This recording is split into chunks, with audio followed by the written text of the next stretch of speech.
부처님의 가르침대로 암송을 하며 모든 존재에게 자아심의 마음을 보내기 시작했습니다.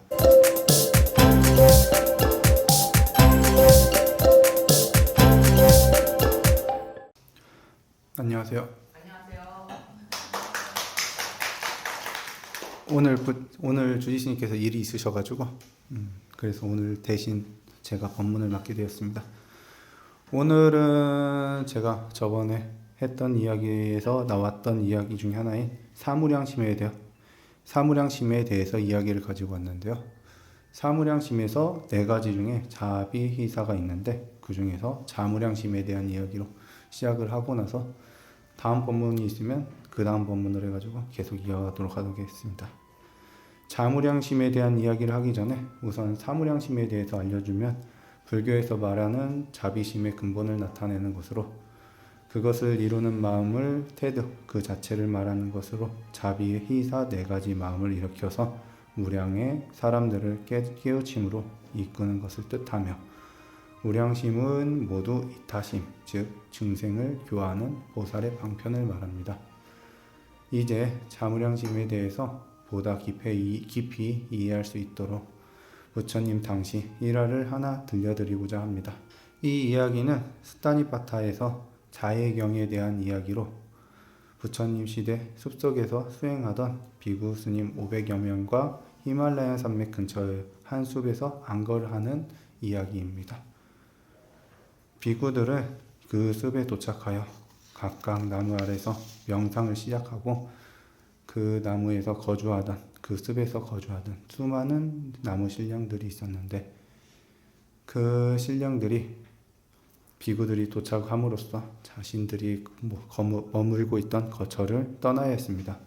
처음에는 잠시 머물다가 떠날 것이라 생각하고 신령들이 참고 있었지만 비구들이 장시간 머물 계획임을 알고는 그들을 내쫓기 위해서 밤마다 무서운 소리와 환영을 만들어서 비구들을 괴롭혔습니다.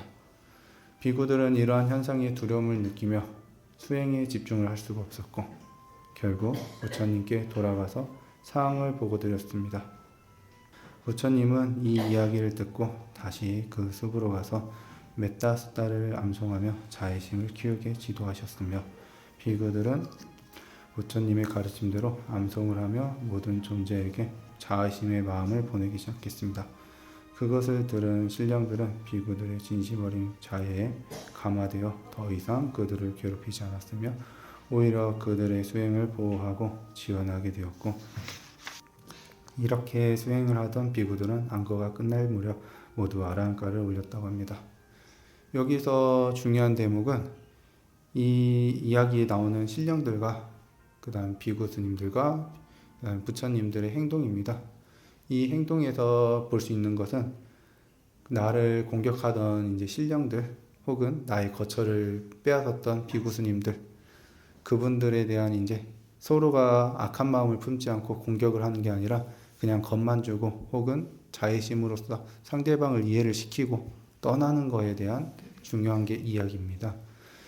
이 이야기로 함으로써 여기서 자무량심에 대한 이야기로 자무량심이란 나만을 원하는 게 아니라 타심, 즉 딴 사람에 대한 이타심을 발휘하여서 주변 사람만이 아니라 모든 사람들한테 나를 제외한 모든 사람들 혹은 나한테도 포함은 되고요. 하지만 나에게만 포함이 되는 건 이타심이 아니고요.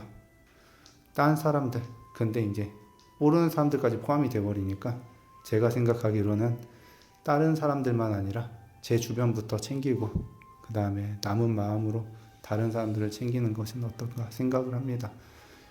우선은 주변에 있는 가족들한테 먼저 자애심으로 이제 자무량심으로 좋은 마음을 갖고 어떤 일이 있어도 착한 말, 칭찬 그런 것들로 해가지고 하루하루를 보내기 시작하고 그 다음에 그 마음이 이제 익숙해졌을 때 혹은 편해졌을 때 그때 주변 사람들한테 한마디씩 건네주는 건 어떠한가요?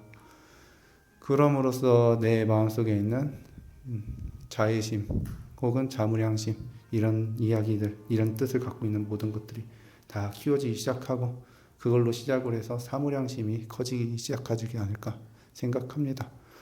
이럼으로써 제 마음속에 사무량심이 천천히 크기 시작하고 나중에는 주변 사람들한테 전부 다 퍼뜨릴 수 있고, 그 퍼진 사람들이 그 마음들을 얻고 그 마음으로 인해서 주변 사람들한테 감화시키고 이런 식으로 하나하나 퍼뜨리는 게 포교에 대한 길이 되고, 그리고 그게 바로 부처님의 마음이 되고 부처님에 대한 길이 된다고 생각을 합니다.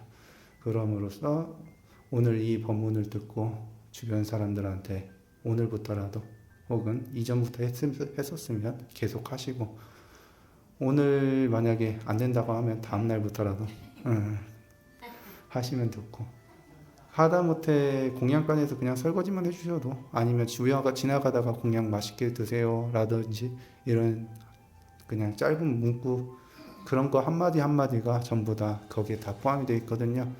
그 한마디로 인해서 상대방이 나를 챙겨준다는 마음을 얻게 되고, 다만 그게 너무 심하면 간섭한다는 느낌이 들기 때문에 그거는 좀 삼가하시고요. 그거하고 이거하고 이제 경계가 좀 애매하긴 한데, 상대방의 입장에서 생각하면서 상대방이 어떻게 생각하는지 그거를 생각하고 행동을 하는 것, 그것이 바로 상대방을 위하는 마음입니다. 그것을 집중적으로 해가지고 키워나갔던 것을 어떠한가요? 이만 법문을 마치도록 하겠습니다. 수고하셨습니다.